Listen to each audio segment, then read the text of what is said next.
Ya, hola chicos, espero que me escuchen bien. Bueno, después de todo este impasse tecnológico que en realidad, gracias al profe Nico, pudimos solucionar, espero que ahora podamos hacer la clase. La verdad es bastante breve lo que vamos a analizar, es más que nada lo que nos quedó pendiente de estrés. Toxicomanía lo vamos a ver en otra clase. Y, y vamos a ver un poco de sistema nervioso periférico. ¿Ya?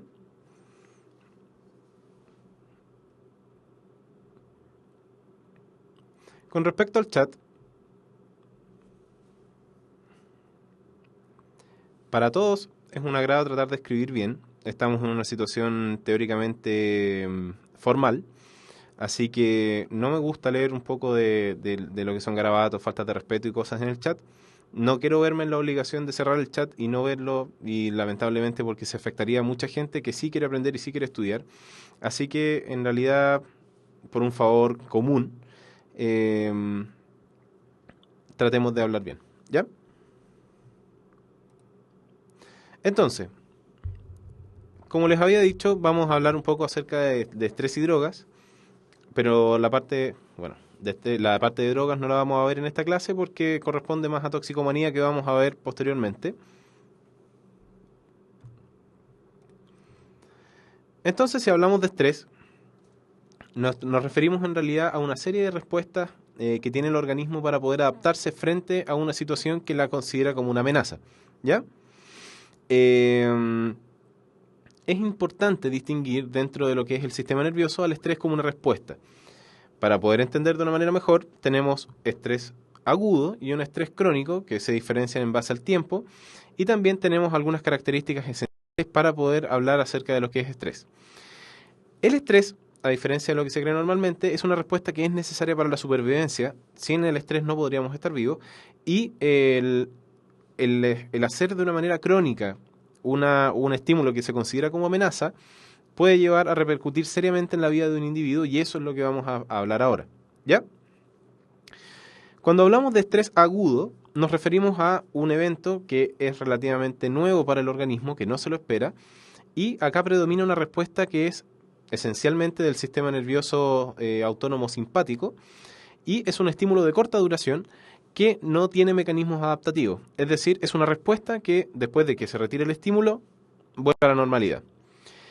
Y el estrés crónico, por otra parte, a diferencia del estrés agudo, tiene poca presencia del sistema simpático, y existe una importante adaptación a nivel tanto de los neurotransmisores del cerebro como a nivel arterial y a nivel distributivo. Por lo tanto, hay una serie de elementos que distinguen el estrés agudo del estrés crónico, y por supuesto el estrés crónico tiene una serie de repercusiones en lo que es la economía del organismo. Hablemos un poco del estrés agudo. El estrés agudo, como les dije, es una respuesta fisiológica ante un estímulo que se considera una amenaza, pero que tiene una duración entre 2 y 20 días. Obviamente puede ser menor a 2 días, por supuesto, pueden ser horas, incluso pueden ser minutos. Este tipo de respuestas incluyen, como les dije, una respuesta del sistema nervioso simpático, es decir, depende de catecolaminas, esencialmente la adrenalina y noradrenalina. Por lo tanto, si yo tengo una alta secreción de catecolaminas, voy a tener una alta cantidad o una alta tasa de glucogenólisis. También voy a depender de mis respuestas secretoras de cortisol, que es un glucocorticoide secretado en la corteza suprarrenal. Por lo tanto, voy a estimular la gluconeogénesis. ¿Qué voy a conseguir con la estimulación de la glucogenólisis como la gluconeogénesis? Voy a conseguir un estado hiperglicémico temporal. ¿Por qué yo quiero un estado hiperglicémico temporal? Básicamente porque necesito tener disponible energía para poder actuar en base a una respuesta que está mediada por mis catecolaminas, es decir, mi respuesta fight or flight. ¿Cómo ocurre esto? Siguiendo la misma mecánica de cuando hablamos de homeostasis hidroelectrolítica, la activación simpática me va a llevar a un aumento de mis catecolaminas circulantes, y esto va a llevar indirectamente a un aumento de la secreción de la hormona estimulante de la corticotropina, que va a llevar a una secreción de la hormona adrenocorticotrópica por parte de la hipófisis anterior, y eso va a llevar a una estimulación de la corteza suprarrenal para producir cortisol. Entonces, las hormonas que van a actuar para generar la hiperglicemia son el cortisol y la adrenalina y la noradrenalina, entre otras catecolaminas también. ¿Cómo se genera esto? Es importante entender que junto con la generación de un estado hiperglicémico voy a tener un aumento de la frecuencia cardíaca, un aumento de la frecuencia respiratoria y un aumento de la presión arterial que es dependiente de los efectos de la adrenalina. Esto me va a llevar a una redistribución de mi flujo sanguíneo. Mi flujo sanguíneo se va a dirigir más hacia los músculos, se va a detener un poco el tránsito y la filtración a través de los riñones. Y además voy a tener un estado de midriasis, que es un estado de dilatación pupilar.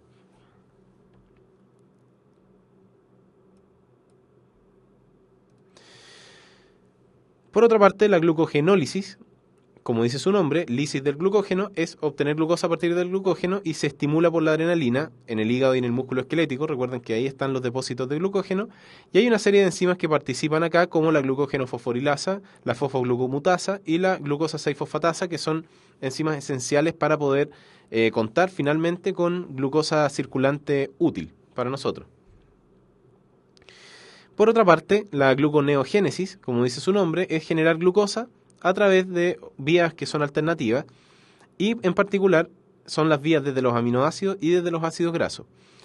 Uno de los principales estimulantes de la gluconeogénesis es por parte del cortisol y por eso la gracia de entender la gluconeogénesis es la formación de metabolitos de la glucólisis. Por eso tenemos que saber un poco de respiración celular para entender lo que ocurre en esta fase. Y la enzima final de la gluconeogénesis, que es la glucosa 6-fosfato fosfatasa, es una enzima que le quita el grupo fosfato del carbono 6 a la glucosa 6-fosfato, que es el segundo intermediario, ¿no es cierto?, de la glucólisis, y con eso yo puedo obtener glucosa de forma que yo puedo volver a incorporarla a la respiración celular. Ejemplos de estrés agudo en particular no tiene mucho que ver con una prueba o algo así, porque eso ya son mecanismos más adaptativos, aunque eso tiene que ver también con respuestas de ansiedad y otras cosas. Un ejemplo de estrés agudo viene a ser, por ejemplo, un evento catastrófico en una vivienda, por ejemplo, un asalto, un choque, un accidente, el enterarse que algún familiar querido está mal, etcétera. Esos son estímulos que van a generar estrés agudo. Obviamente los que trabajamos en la parte de la salud, también un estrés agudo es cuando llega un paciente a un reanimador de un servicio de urgencia, por ejemplo, que es un paciente que si no se atiende de una manera correcta va a fallecer. Eso es un estrés agudo. Y esa es la adrenalina que a algunos nos gusta de los servicios de urgencia. Por otro lado, el estrés crónico, a diferencia del estrés agudo, acá hay una adaptación al estímulo que me está produciendo el estrés, valiendo la redundancia. Por lo tanto, es una respuesta de larga duración. No es tan evidente la actividad del sistema nervioso simpático, no voy a tener taquicardia, no voy a tener taquipnea o aumento de la frecuencia respiratoria, sino que voy a tener otros signos que me van a ser característicos del estrés crónico. Además, prevalece un aumento de las catecolaminas circulantes. Y aquí yo tengo alteraciones de nivel sináptico, a nivel encefálico, con respecto a la concentración de ciertos neurotransmisores. Y por eso el estrés crónico es tan fácil de que lleve a un estado llamado como trastorno de ansiedad generalizada y que eso pudiese desencadenar una depresión mayor. Por lo tanto, ¿cuáles son las características del estrés crónico? El cortisol es más bajo que en el estrés agudo, las catecolaminas también son más bajas que en el estrés agudo, existe una tendencia a desarrollar hipertensión arterial, existen alteraciones en el control de la glicemia, y eso es importante, que estos pacientes pueden llegar a generar estado diabético. Hay una disminución de la actividad del sistema inmune innato, hay una disminución severa en los niveles de serotonina, aumenta los niveles de dopamina y glutamato a nivel del sistema nervioso central, aparecen movimientos involuntarios tipo tics, y estas personas en general están irritables, están cansadas y pueden aparecer alteraciones del sueño. Por lo tanto, empiezan a aparecer una serie de adaptaciones a este estímulo. Obviamente, todo esto son patológicos. Por lo tanto, ¿cómo evitar el estrés? En particular, el ejercicio y una dieta sana son dos de los factores que están demostrados que tienen una incidencia clara como protección, tanto a nivel cardiovascular como a nivel neurológico y a nivel psicológico. La organización del tiempo es fundamental, dado que esto previene el estar estresado y el generar más estrés sobre el estrés basal. No sobrecargarse de actividades, realizar actividades recreativas y dormir por lo menos un mínimo de 8 horas según lo que recomiendan mucho. ¿Ya? Eso es más de estrés, no vamos a ver toxicomanías porque en realidad esto lo vamos a ver en unas clases más adelante. Y esta es una de las preguntas que, más que una pregunta de desafío, es una pregunta que apareció en el facsímil del 2015, del proceso de admisión 2015. Pero antes de dársela, les voy a dar la primera mención, dado que estamos con menos tiempo. Y es importante que los espíritus emprendedores cuiden su entorno, recuerden que tienen que cuidar su entorno, y la Universidad Mayor es la universidad para los espíritus emprendedores. Más información en umayor.cl.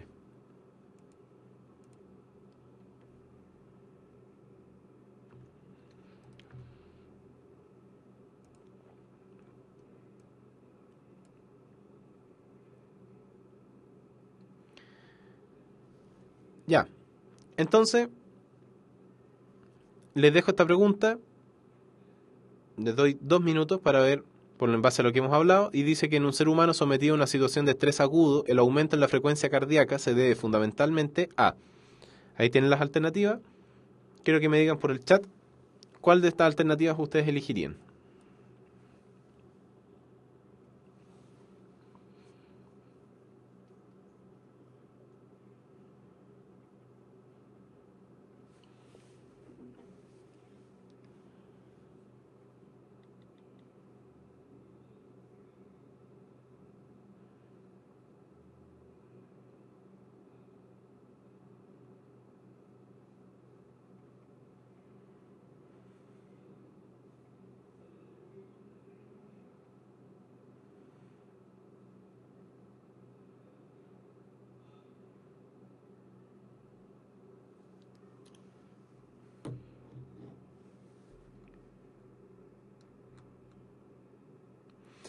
Ya, como varios están diciendo en el chat, en realidad es la respuesta C, la descarga de cortisol, ¿no es cierto? El cortisol no es el responsable de los efectos dependientes de adrenalina, que es una catecolamina. Entonces, la descarga de cortisol desde la corteza adrenal no es la responsable de la taquicardia, la hiperglicemia tampoco, los impulsos nerviosos desde la corteza motora no. De hecho, nosotros no podemos modular voluntariamente nuestra frecuencia cardíaca. Y la liberación de acetilcolina en la unión neuromuscular está disparando para cualquier parte menos donde debería estar. Y la liberación de catecolaminas desde la médula adrenal es la respuesta correcta. ¿Ya?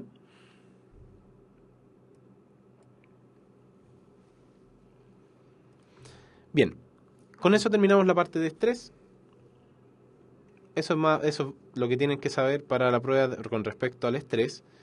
Y lo que vamos a hacer ahora es avanzar con sistema nervioso periférico. Cómicamente, sistema nervioso central no entra como tal en la PSU.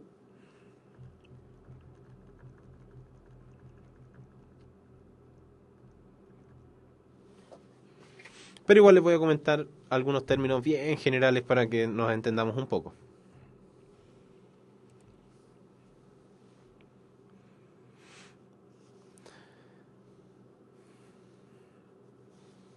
Ya, para las preguntas que me están haciendo, la primera es, bueno, fisiológicamente, ¿por qué acelera el ritmo cardíaco? Es una pregunta bien bonita. Es porque la adrenalina, en el nódulo sinusal existen receptores que son receptores para adrenalina, que se llaman receptores adrenérgicos, y uno de ellos son los receptores beta 1, que son los que se encuentran en el nódulo sinusal, y estos receptores estimulan la expresión de unos canales iónicos que se llaman HCN, que son canales que promueven las corrientes IFANI, que son canales dependientes de sodio y potasio, y esto hace que la pendiente de despolarización del nódulo sinusal se haga más empinada, por lo tanto, al hacerse más empinada, la frecuencia con la que el nódulo sinusal marca el ritmo cardíaco se acorta, por lo tanto la frecuencia cardíaca aumenta, se hace más rápida. Por el contrario, si es que yo libero acetilcolina, que es la liberación desde el sistema parasimpático, en realidad lo que promuevo es la no expresión de estos canales, la no estimulación adrenérgica en los receptores beta 1, y esto hace que en realidad la pendiente vuelva a hacerse más baja, por lo tanto la frecuencia cardíaca disminuye.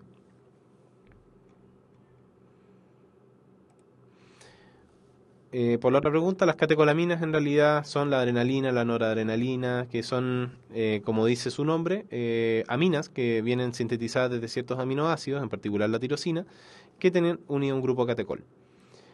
Y sí, efectivamente, bueno, si una persona duerme más, tiene menos estrés, eso está demostrado, pero también podría tener estrés.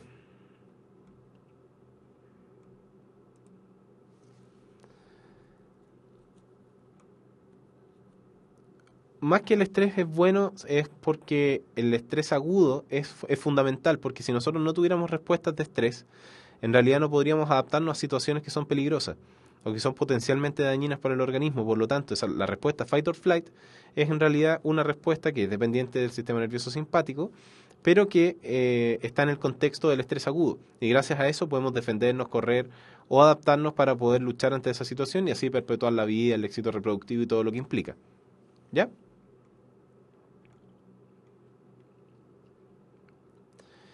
Entonces, ya. Vamos a hablar un poco del sistema nervioso. Se me trabó la lengua. Vamos a hablar un poco del sistema nervioso central, en términos bien generales, porque no entra como tal en la PSU. Entonces, vamos a hablar bien en términos generales del sistema nervioso central, pese a que es una materia muy bonito. La gracia del sistema nervioso central es que nosotros podemos engañarlo. De hecho, en términos bien generales, ustedes, por ejemplo, en la primera imagen, si yo les pregunto si las líneas son paralelas o son o se van a cruzar en algún instante de su proyección, ¿qué es lo que me dirían?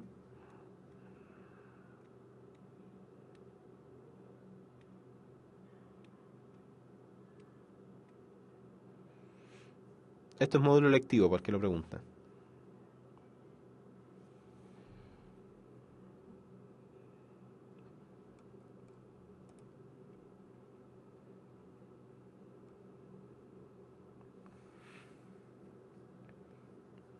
Da la apariencia que en realidad se van a cruzar en algún instante, ¿no es cierto?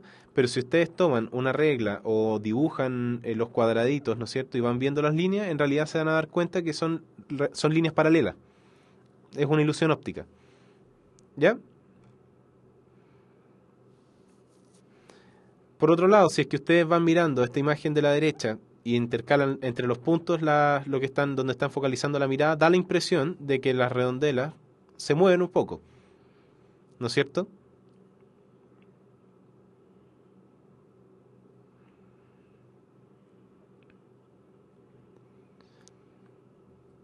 Si ustedes miran el que está acá al lado,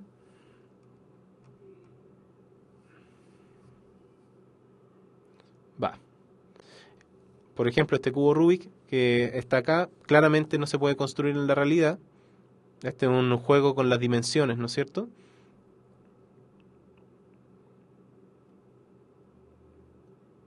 Esta imagen de acá también da la impresión de que se moviera un poco. Y esta imagen de acá, como pueden darse cuenta, no se puede construir y esta imagen no es real. Cuesta mucho si yo les pido que lo construyan, que lo logren construir, puesto que esta escalera está justo a este nivel que teóricamente es la planta baja, ¿no es cierto? Pero que de repente se transforma en una planta alta, que está al mismo nivel que estaba antes, y esto a su vez da una vuelta y da la impresión de que esto que está en el suelo fuera un segundo piso.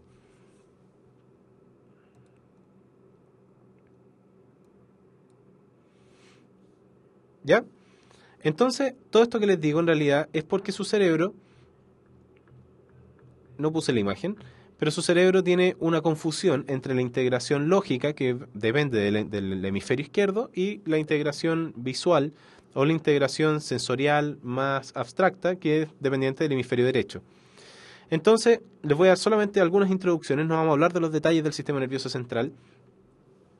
Recuerden que el sistema nervioso central es el lugar donde la información del sistema nervioso periférico se integra y procesa y además a partir de él se envía una respuesta acorde al estímulo que lo provocó. ¿Qué relación tiene con el sistema nervioso periférico? La composición celular. La composición celular es la misma, está compuesta de neuronas y de glía y las dos estructuras que forman el sistema nervioso central son el encéfalo y la médula espinal.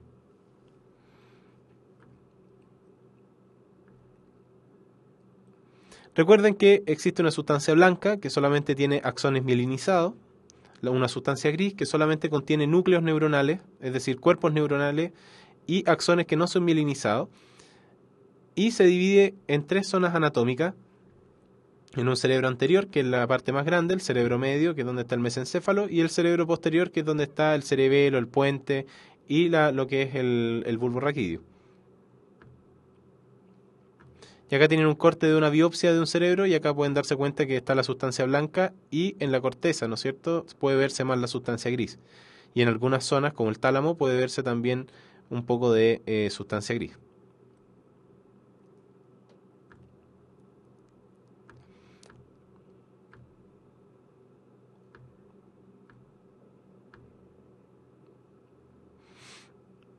Si nosotros vemos una imagen general de lo que es el encéfalo humano, podemos darnos cuenta que está compuesto de lóbulos. Y en realidad, los lóbulos cerebrales son el lóbulo frontal, el parietal, el temporal y el occipital. El lóbulo frontal es el que está encargado principalmente de la anticipación futura, la inteligencia, la conciencia y el comportamiento, mientras que el parietal sirve mucho por lo que es la atención, el lóbulo temporal en cuanto al reconocimiento prosopográfico, que es el reconocimiento de las caras, y el tema de lo que es el procesamiento auditivo como tal. Fíjense que en la corteza, acá hay un surco bien importante, y acá hacia anterior, ¿no es cierto? Hacia adelante tenemos la corteza motora y hacia atrás tenemos la corteza sensitiva primaria. Obviamente el lóbulo occipital es el que está encargado del procesamiento visual.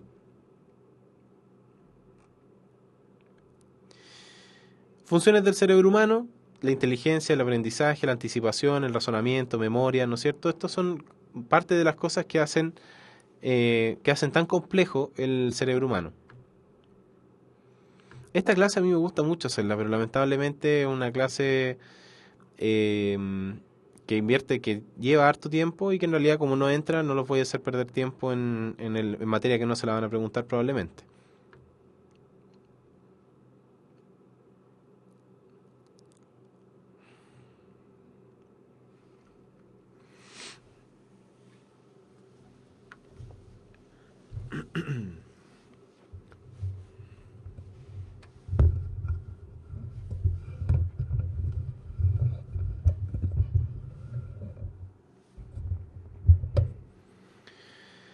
Ya. Déjenme ver cuánto tenemos.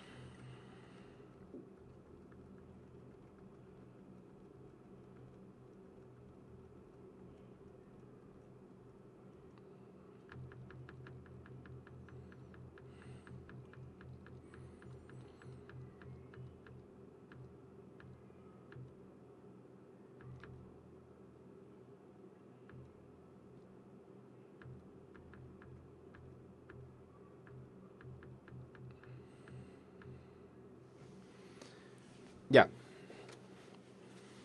Lamentablemente perdimos tanto tiempo con el impasse tecnológico del inicio que en realidad estoy un poquito corto de tiempo.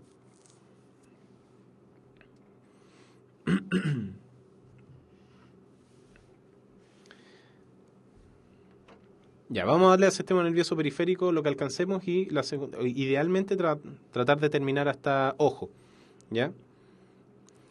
Entonces, acá sí quiero que pongan harta atención porque es bien importante esto. Cuando hablamos de sistema nervioso periférico, y esto sí entra en la PSU, vamos a hablar de motricidad, de sensibilidad y de sensorialidad, ¿ya? Que son tres propiedades características del sistema nervioso periférico. Hay que entender, ¿no es cierto?, el concepto de arco reflejo, que es una de las cosas más importantes, ¿no es cierto?, de lo que les van a preguntar, que lo vamos a ver cuando veamos las vías motoras, ¿ya? Entonces,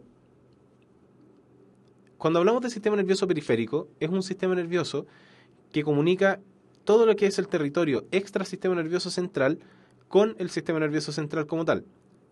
Y acá existe una macrounidad funcional que es el nervio, que se define como axones organizados que pueden inervar un tejido. Como vimos en un principio del tópico del sistema nervioso, el sistema nervioso periférico tiene una división voluntaria, que es el sistema nervioso somático, y una autónoma, que es el sistema nervioso autónomo como tal, y el sistema nervioso entérico, que es el que están comentando en el chat. El origen embrionario es del ectodermo como tal y también de las crestas neurales. Y lo que vamos a hablar del sistema nervioso periférico son sus generalidades. Vamos a hablar de las vías sensitivas, de la sensorialidad y en particular de lo que vamos a hablar y que entra harto en la PSU es la visión. Vamos a hablar de las vías motoras y vamos a hablar finalmente de lo que es el sistema nervioso autónomo.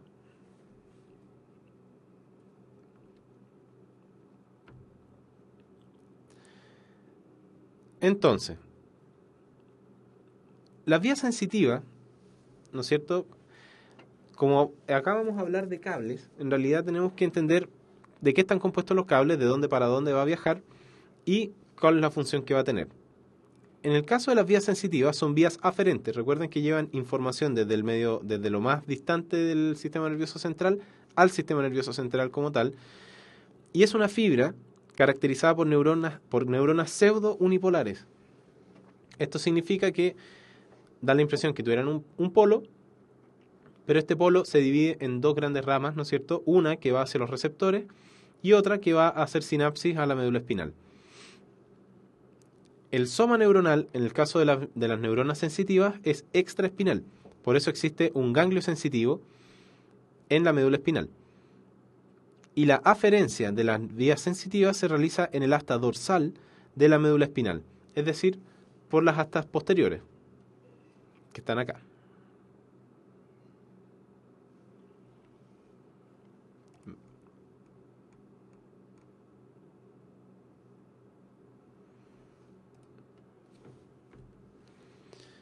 Ahora hablemos de un concepto muy bonito.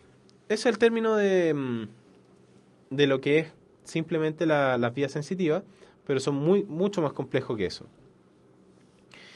Las preguntas las vamos a responder más al final para no perder el hilo porque nos queda muy poquito rato. La sensorialidad o exterocepción, ¿no es cierto?, es la capacidad que tienen ciertos órganos de poder recibir e interactuar con lo que rodea al organismo y poder adaptarse, ¿no es cierto?, a él. Y requiere un esquema que es receptor, fibra, aferencia. Y en base a eso es esencial entender el concepto de transducción, dado que el concepto de transducción es la capacidad que tiene un determinado órgano del sistema nervioso de tomar un estímulo físico-químico ambiental y transformarlo en una señal eléctrica para que el sistema nervioso lo pueda entender.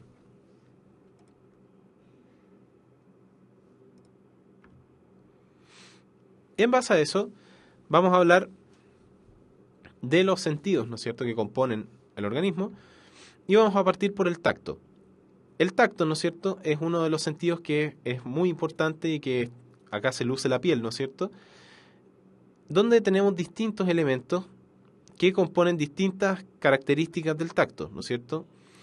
El tacto, por ejemplo, en cuanto a ligero y profundo, tiene que ver con unas estructuras nerviosas que se encuentran en la dermis, que se llaman corpúsculos de Meissner, como en este caso de acá, que tienen que ver con el tacto ligero, que es el tacto suave, en la percepción de estímulos suaves, como por ejemplo una pluma o un pincel, y los corpúsculos de Pacini, que tienen que ver con el tacto profundo, y es porque requieren un estímulo más potente para poder enviar potenciales de acción. En cuanto también a los corpúsculos de Ruffini, ¿no es cierto?, tienen que ver con la sensación térmica de la piel, y los discos de Merkel, que tienen que ver también con el tacto fino y aportan en cuanto a eso. También, obviamente, en la piel hay terminaciones nerviosas libres y también hay fibras aferentes del dolor que van a transmitir también información, pero el dolor viaja por vías aparte. La integración de la información sensitiva del organismo se realiza en la corteza sensitiva primaria, que está detrás del surco central del encéfalo. Esto es importante puesto que, como pueden darse cuenta acá, el cerebro no dedica la misma cantidad de espacio a procesar la misma información sensitiva. ¿Qué significa esto en palabras simples? Y es muy interesante. Hay un mono, que es esto que está acá, que es el homúnculus, que representa en realidad la cantidad de áreas, ¿no es cierto?, que dedica nuestro cerebro a poder procesar la información sensitiva de distintos lados del organismo. Como podemos ver, el pie acá aparece bastante chiquitito, la rodilla muy chiquitita, las manos aparecen gigantes, los dedos también, ¿no es cierto?, el pulgar y la palma también, la cara, los labios y en tamaños menores otras estructuras. ¿Qué significa esto? Que son áreas más sensibles, que tienen mayor número de receptores y por eso necesitan un mayor número de área para poder procesar dicha información. Si nosotros transformáramos todo esto y tuviésemos el cuerpo proporcional a la cantidad de receptores que tenemos, seríamos igual que este monito que está acá, en el cual las manos son gigantescas, los labios son gigantes, la lengua es grande, los oídos son grandes, la nariz es grande, los ojos son grandes, pero el resto del cuerpo es bastante pequeño, puesto que la mayor sensibilidad la tenemos que tener en las manos, que son nuestras herramientas de trabajo.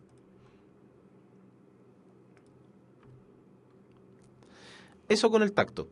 Cuando hablamos de gusto, en realidad es un sentido que netamente pertenece a la lengua, está a cargo de distintos pares craneales, ¿no es cierto? Interviene tanto el nervio vago como el facial y otros más, ¿no es cierto? Y es muy importante entender que la estructura que permite el gusto como tal se llaman papilas, y las papilas gustativas están en la lengua como tal, distribuidas de una forma no homogénea como tal, sino que en ciertas regiones se ubican un mayor número de papilas que integran distintos tipos de sabores. Por ejemplo, el dulce, la sensación dulce, ¿no es cierto?, que se lleva por un receptor que detecta moléculas que están en los azúcares, están predominantemente en la punta de la lengua.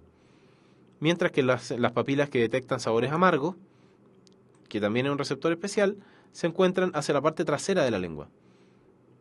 Mientras que los receptores para protones, ¿no es cierto?, que son receptores para sabores ácidos, están a los lados de la lengua, y los salados lo mismo. Como pueden ver, son distintos tipos de receptores. Hay un tipo de sabor que es el sabor umami, que es un potenciador del resto de los sabores. Y obviamente hay distintos tipos de papilas, ¿no es cierto? Hay papilas que son caliciformes, que son las más grandes. Hay papilas filiformes, que son las chiquititas, ¿no es cierto?, que a veces aumentan de tamaño y duelen mucho.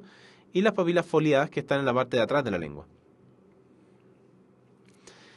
¿Cómo se genera el gusto? Bueno, en la parte de arriba de la papila gustativa hay un poro por donde entran las sustancias que van a estimular los distintos receptores, y estos receptores, una vez que se gatillen, van a generar ciertos potenciales de acción en ciertas papilas, lo cual va a viajar a través de los nervios gustativos hacia lo que son las integraciones del encéfalo para poder dar la información de que ese alimento tiene un sabor en particular. Con el olfato pasa más o menos lo mismo. El olfato se encuentra o está brindado por lo que es el primer par craneal, que es el nervio olfativo, y el bulbo olfatorio descansa sobre la crista Galli, que es una estructura que está en el encéfalo, ¿no es cierto? Es parte del hueso etmoide, y en el hueso frontal, ¿no es cierto?, un poquito hacia adelante de la crista Galli, vamos a encontrar una membrana que es la lámina cribosa, que está llena de hoyitos por donde salen las terminales nerviosas del bulbo olfatorio, formando lo que antiguamente se conocía como la pituitaria amarilla. Y en ella van a haber una serie de células olfatorias que van a ser capaces de impactar por impacto inercial distintos tipos de moléculas que promueven distintos tipos de olores. Y por eso nosotros estamos entrenados para reconocer muchas sustancias que promueven distintos olores. Y por eso nuestro cerebro también va generando una memoria olfatoria. Y gracias a esto, nosotros podemos oler ciertas cosas que nos recuerdan ciertas emociones, o que también nos recuerdan ciertos alimentos y nos puede llegar a dar hambre y gatillar todas las respuestas dependientes del hambre con el solo hecho de oler comida.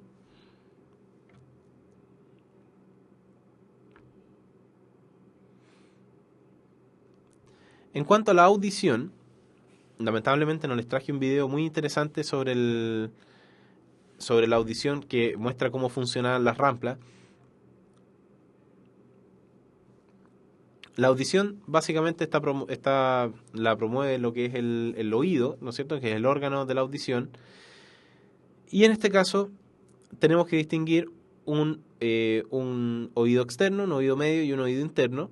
El oído externo es básicamente una estructura que está compuesta de cartílago y hueso, que permite la conducción de las ondas de sonido, que son ondas mecánicas, que generan vibraciones en el aire, hasta el tímpano, que es una membrana que se encuentra delimitando el oído interno y el oído externo, perdón, el oído medio con el oído externo, gatillando la vibración de esta membrana Y esta vibración se transmite a través de una cadena de huesecillos que está en el oído medio, que está formada por 3 huesos muy pequeños, que es el martillo, yunque y el estribo, y esta vibración se transmite al oído interno.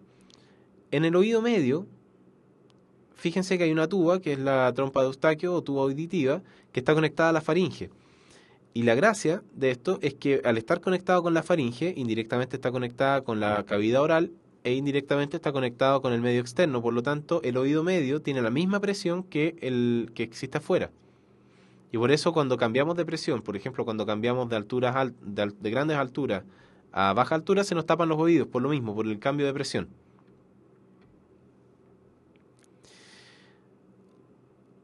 Entonces, esta vibración se transmite a través de la cadena de huesecillo a la ventana oval que se encuentra en el oído interno. ¿Y qué es el oído interno? El oído interno es una estructura que se encuentra dentro del hueso temporal, en el peñasco, que tiene 2 grandes estructuras principalmente. Una es la cóclea, que es la que va a dar la audición como tal, y la otra es el laberinto o los canales semicirculares que van a generar lo que es el sistema vestibular, que tiene que ver con el equilibrio. Ambos, el nervio vestibular, que recibe todas las transducciones del laberinto, y el nervio auditivo, que recibe todas las aferencias de la cóclea, forman el nervio, el octavo par craneal, que se integra posteriormente en lo que es la zona del tronco cefálico un poquito más arriba.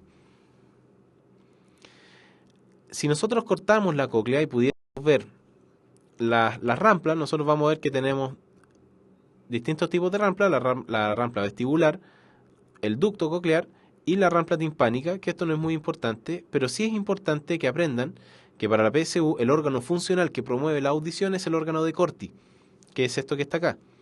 El órgano de Corti es bien interesante, tiene una membrana que se llama membrana tectorial, que está unida a unos cilios de células que se encuentran dentro del órgano de Corti, y la vibración de estas células que vibran ante distintas frecuencias permite que se generen distintas aferencias por distintas frecuencias, y por eso nosotros podemos reconocer distintos tipos de sonidos, agudos, graves, y también el color de este sonido.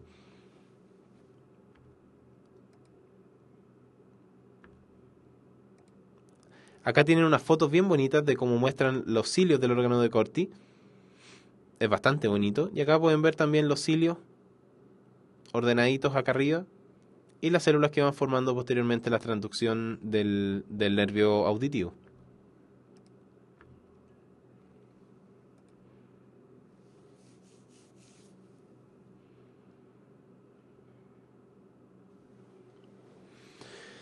Entonces, del sistema vestibular, básicamente, que sepan más o menos qué tienen que ver, ¿no es cierto? La gracia es que son canales que están orientados de tal manera que permiten entregar información espacial y el momentum angular que siente la cabeza, porque dentro de ellos existen unas piedrecitas que se llaman otolitos y que se mueven en base a movimientos como girar la cabeza de esta manera o girar la cabeza de esta manera o acelerar, y eso le va entregando información a mi cerebro de cómo se está moviendo la cabeza, que es la parte más importante del cuerpo. Ya, pasé tan rápido por los otros sistemas porque en realidad no se los van a preguntar dirigidamente, sino que de lo que les podrían preguntar de sensorialidad es de la visión.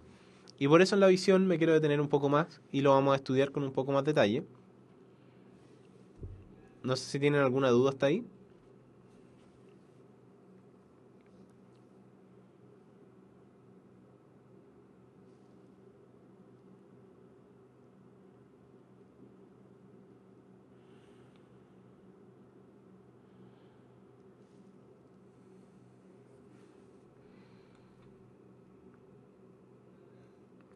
Ya, entonces vamos a seguir en honor al tiempo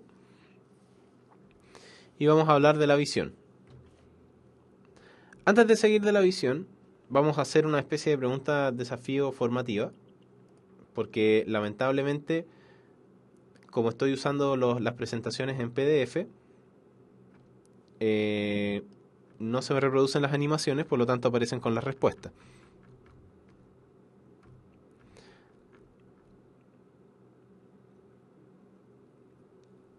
Este es un ejemplo bien bonito que salió en el modelo de la prueba del año pasado. Y dice, un niño se encuentra caminando solo por una calle en la noche e involuntariamente su cuerpo tiende a disminuir la ventilación pulmonar y a agudizar la percepción sensorial viso-auditiva. De pronto aparece una persona con un arma de fuego frente a él. Ah, no, esta la inventé yo en un ensayo. De pronto aparece una persona con un arma de fuego frente a él, lo cual gatilla una serie de respuestas de orden autonómico. Al respecto, ¿cuál de los siguientes parámetros bioquímicos esos son correctos? 1. Disminuirá la tasa glucogenolítica dependiente de catecolaminas. 2. Será posible pesquisar una estimulación adrenérgica en el nódulo sinusal. 3. La glicemia de este niño será mayor a 120 miligramos por decilitro.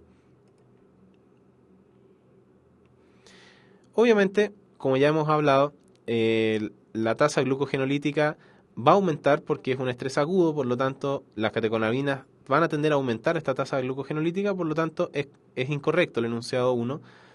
¿Será posible pesquisar una estimulación adrenérgica en el nódulo sinusal? Sí, porque la respuesta de catecolaminas va a hacer que a este niño le dé taquicardia y la glicemia va a estar mucho mayor a 120 miligramos por decilitro. Por lo tanto, la respuesta correcta son solo 2 y 3.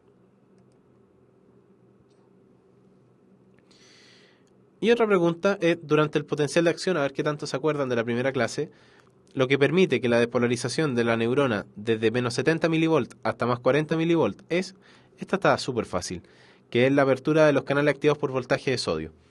¿Ya? Esto recuerden la curva, que en realidad lo que permite la despolarización es cuando se llega al potencial umbral de menos 55 mV, se abren los canales activados por voltaje de sodio, y el sodio fluye hasta que alcanza su potencial de equilibrio, que es de más 40, y posteriormente se cierran los de sodio, se abren los de potasio, y el potasio sale de la célula hasta que alcanza un potencial de menos 90, que es su potencial de equilibrio, se cierran los de potasio y gracias a la bomba sodio-potasio y canales de fuga se vuelve al potencial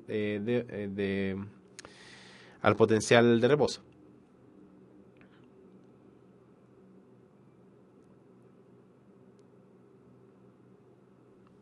Ya. Entonces, vamos a hablar del ojo.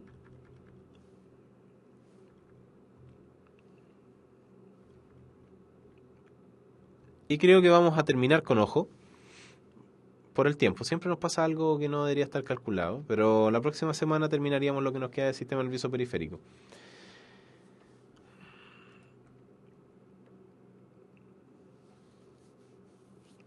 Insisto, las preguntas háganmelas al final porque como lamentablemente perdimos casi 40 minutos de clase, en realidad no voy a alcanzar a ver toda la materia y estoy tratando de acelerar un poco para no atrasarnos tanto.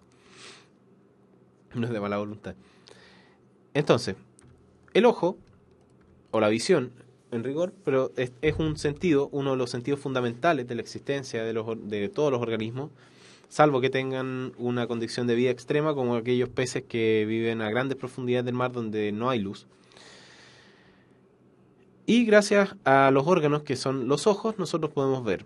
Entonces tenemos que entender cómo está compuesto el ojo. El ojo en el ser humano son dos globos oculares que se encuentran en las cavidades orbitarias del cráneo, del víscero cráneo, y que están compuestas por distintas estructuras. Son realmente cámaras, ¿no es cierto? Son lentes que se encargan de hacer procesos de refracción de los rayos de luz para tratar de dirigirlos a un punto en que el sistema nervioso pueda captar la información y poder transducirla. Las capas del ojo, en rigor, son tres. La capa más externa, que es la más rígida, que se llama esclera, ¿no es cierto? La capa media, que es la coroides, que es por donde viajan los vasos sanguíneos. Y la capa interna, que es la capa que tiene los fotorreceptores, que es la retina. Al interior del globo ocular yo voy a encontrar un líquido gelatinoso que se llama humor vítreo o cuerpo vítreo, que es súper importante porque gracias a él la luz puede sufrir las refracciones para las cuales está calculada.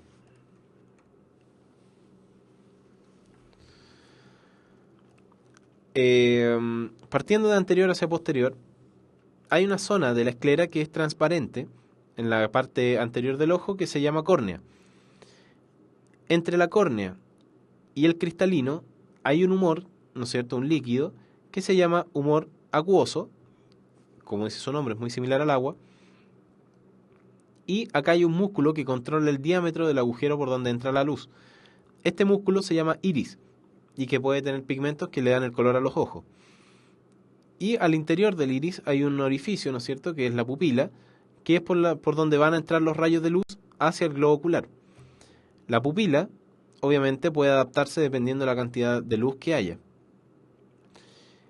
Detrás de la pupila hay un lente, que es el cristalino, que puede abombarse o puede hacerse más delgado, dependiendo de donde yo quiero, de cuán cerca tengo yo el objeto que quiero enfocar.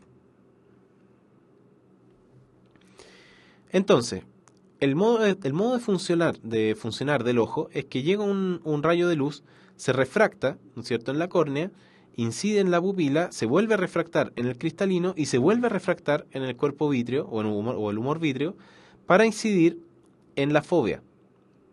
La gracia es tratar de enfocar con el ojo para que los rayos lleguen a la fóvea donde se encuentran los conos, que es la visión a color, y con eso yo puedo integrar la mayoría de la información que yo quiero obtener del punto de vista visual. Esa acomodación para lograr obtener esta información se lleva a cabo gracias a una serie de músculos que se encuentran fuera del globo ocular que permiten movimientos ultra finos, ¿no es cierto?, del ojo para poder sincronizar donde nosotros queremos mirar y que los rayos converjan hacia la fóvea. Estos músculos, en realidad, no es importante sabérselos de memoria. Los nervios que controlan los movimientos oculares en rigor son tres, ¿no es cierto? El nervio oculomotor, que es el tercer par craneal, el cuarto par craneal y el sexto par craneal, ¿no es cierto?, que es el nervio troclear y el nervio abducens. El nervio que promueve el par craneal que brinda la visión es el nervio óptico, que es el segundo par craneal.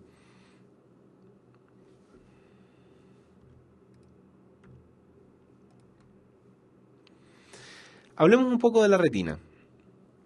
La retina es la capa donde se encuentran todos los fotorreceptores, que son las células que van a recibir la luz y van a transducirla a un impulso nervioso para poder enviarla hacia lo que es la corteza visual, que se encuentra en el lóbulo occipital. Lo interesante es que la gran mayoría de las células fotorreceptoras de la retina son son bastones. ¿Ya? ¿Qué permite esto? Permite que en realidad nosotros podamos detectar siluetas y visión en blanco y negro durante la noche, pero no podamos tener una visión fina. Mientras que los conos, que son las células que permiten ver en colores, se encuentran en la zona que es la fóvea, en la retina, que es como una depresión. ¿Cómo funciona una célula fotorreceptora? Es bien bonito. En realidad hay un segmento que tiene una concentración bastante alta de un pigmento que se llama rodopsina en el caso de los bastones, o fotopsinas en el caso de los conos, que a distintas longitudes de onda hacen que este pigmento se vuelva inestable y genere toda una cascada dependiente de distintas señales que hacen que esta célula envíe un potencial de acción. ¿Ya?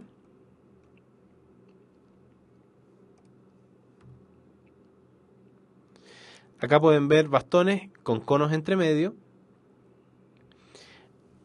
¿Y qué es lo interesante? Acá quiero introducirles un concepto de que hay tres tipos de conos distintos que promueven distintas visiones y la integración entre estos conos me va a dar distintos tonos de colores. Entonces yo tengo conos que son para la visión del color azul, ¿no es cierto? Tengo conos para la visión verde y conos para la visión roja. Y tengo la rodopsina que está en este rango de visión, ¿no es cierto? Que no me promueve virtualmente un color, pero funciona a esta longitud de onda.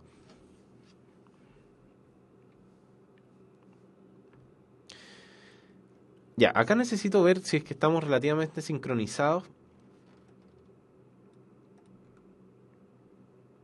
para hacerle un experimento que le hago a todos los años que le hago esta clase.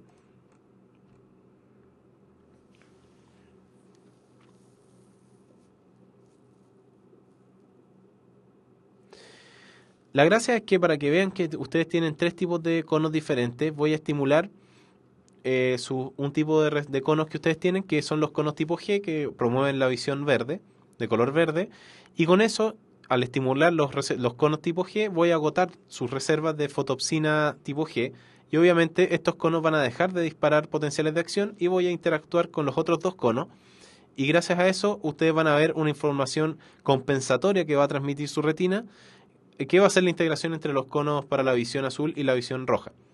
¿Ya? Así que por 45 segundos van a tener que ver la cruz que van a encontrar en el centro de la imagen sin cambiar de lugar la vista. Traten de aguantar los 45 segundos. ¿Ok? Después van a entenderme qué es lo que deberían ver. Lamentablemente no estamos en vivo y no estamos 100% sincronizados como para que esto funcione a la perfección, pero vamos a tratar de que funcione lo mejor posible. Y para que vean que en realidad todas las cosas que estamos hablando existen y que no son un invento. ¿Ya? Entonces, cronómetro listo. Miren la imagen que les voy a presentar y yo les voy a avisar cuándo.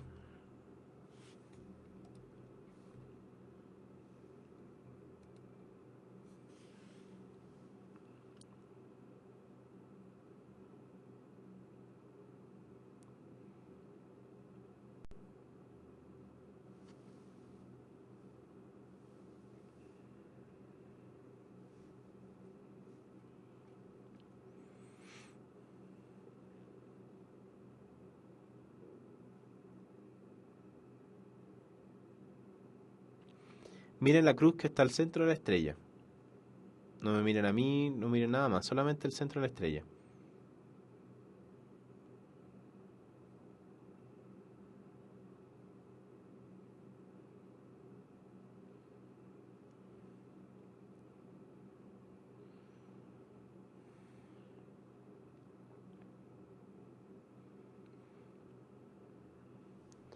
Ya. Ahora necesito que miren hacia alguna pared blanca o hacia algún otro lado. Probablemente van a ver un patrón como el que yo les estoy mostrando en el video. Pestañeen harto para que puedan ver las estrellas. Van a darse cuenta que las estrellas van a quedar grabadas en su retina un rato. Esto lo que le está pasando ahora es porque se agotaron las fotopsinas para el color verde y están interactuando las fotopsinas rojas y las fotopsinas azules. Por lo tanto, lo que van a ver es una integración más o menos fucsia, rosada, y van a ver la misma silueta que se quedó grabada en su fobia. Por lo tanto, los leo en el chat a ver si les resultó.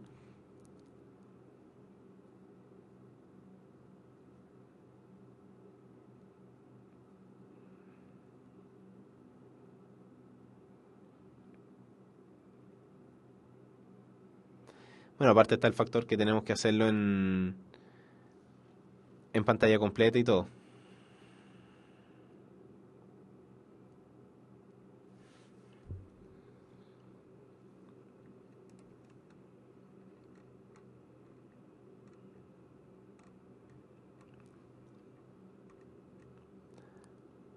Claro, pero no importa, miren, obviamente esto para que funcione a la perfección tendríamos que estar en una sala oscura con un data show que se estuviera viendo súper nítida la presentación, pero es más o menos la idea. Como pueden darse cuenta, en realidad todo lo que estamos hablando existe. Ya, finalmente, ¿qué es lo que les quiero comentar y que esto también es súper importante?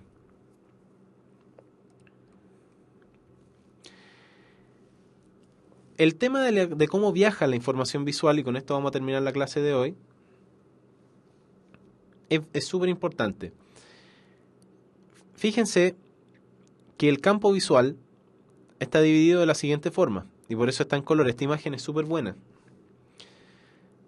Acá yo tengo un campo visual que está en el medio, ¿no es cierto? Y un campo visual que está hacia los lados externos.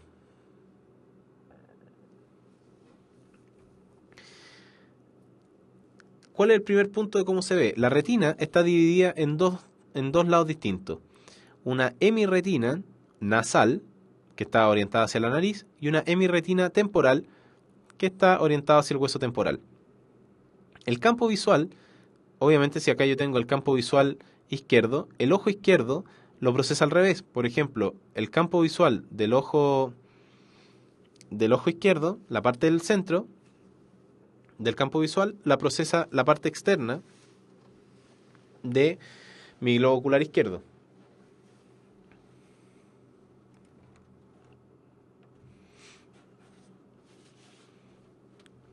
Entonces, ¿cuál es el mensaje que yo les quiero transmitir? Qué bueno que les resultó el experimento, me alegro. es que la parte interna del campo visual de un ojo se recibe del lado externo de ese mismo ojo. Es decir, es como al revés, por eso fíjense en los colores. Ahora, el trayecto de la hemirretina temporal y la hemirretina nasal viajan por el nervio óptico hasta el quiasma óptico. Y en el quiasma óptico ocurre un cruce de la información. Y esto es súper importante porque son los clásicos ejercicios de la vía visual. Fíjense que las hemirretinas nasales son las que se cruzan y las hemirretinas temporales quedan en los mismos lados. ¿Ya? Por lo tanto, si yo corto el nervio óptico de un ojo, obviamente voy a perder toda la visión de ese mismo ojo. Si yo corto el quiasma en la mitad, yo voy a perder las vías que se cruzaron, que son las vías nasales. Por lo tanto, yo voy a perder el campo visual externo de ambos ojos. Si yo corto un tracto posquiasmático, ¿no es cierto? Obviamente por ejemplo, si corto el tracto óptico o la vía posquiasmática izquierda, voy a perder el campo visual medial tanto del ojo izquierdo como el campo externo del ojo derecho. Fíjense que si corto uno, perdí la hemirretina nasal que se cruzó y la hemirretina temporal que siguió en el mismo lado.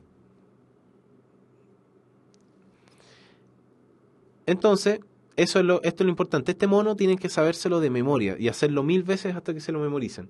Porque la única manera de entender los ejercicios es copiando este mono y después viendo la pregunta en lo que le están haciendo. ¿Ya? Recuerden que las hemirretinas nasales se cruzan en el quiasma óptico y las hemirretinas temporales siguen el mismo camino. Por lo tanto, la hemirretina temporal izquierda se procesa en la corteza izquierda y en la derecha en la derecha, y las hemirretinas nasales son invertidas. ¿Ya? Entonces, esto lo vamos a ver la próxima clase porque lamentablemente ya no nos queda tiempo. Esto es lo que ya vimos. Y eso sería por hoy. Lamentablemente nos jugó una mala pasada el tiempo, pero vamos a tratar de compensarlo la próxima semana.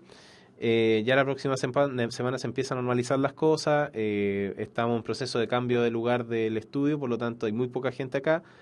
Y eso. Espero que hayan entendido un poco lo que es la sensorialidad, que es lo que me interesaba que entendieran hoy día, y las bases de las vías sensitivas.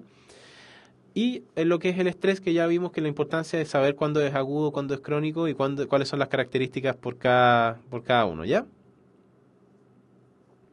La parte de las vías visuales, en realidad, se encuentra en distintas zonas del encéfalo que, dado que no vimos, como no vimos sistema nervioso central, no se pueden ver las vías de procesamiento visual que pasan por el tálamo, después pasan por los colículos superiores, después pasan por otras zonas más, hasta que llegan al lóbulo occipital, pero no tiene mayor importancia por donde estamos, ¿ya? Así que eso sería por ahora, ¿ya? Que estén muy bien. Y eso, ¿ya? Lamento que nos haya pasado ese impasse tecnológico al principio, perdimos harta clase, pero a veces son cosas que no están planificadas. Aparte estoy posturno y realmente estoy muerto de sueño, entonces ando un poco lento también y quizás me ando como tartamudo y como que se me van las ideas, ¿ya? Pero eso, cualquier duda postéenla y con gusto los voy ayudando, ¿ya? Que estén muy bien. Chao, chao. Ah, bueno, antes de irme, obviamente tengo que hacer la segunda mención. Lo importante es que, como ya les he dicho, los espíritus emprendedores se inspiran en la naturaleza. Todos estos fenómenos que estamos realizando en realidad son preciosos. Aprovechemos que vemos en colores y veamos la naturaleza. Universidad Mayor es la universidad para los espíritus emprendedores. Más información en umayor.cl.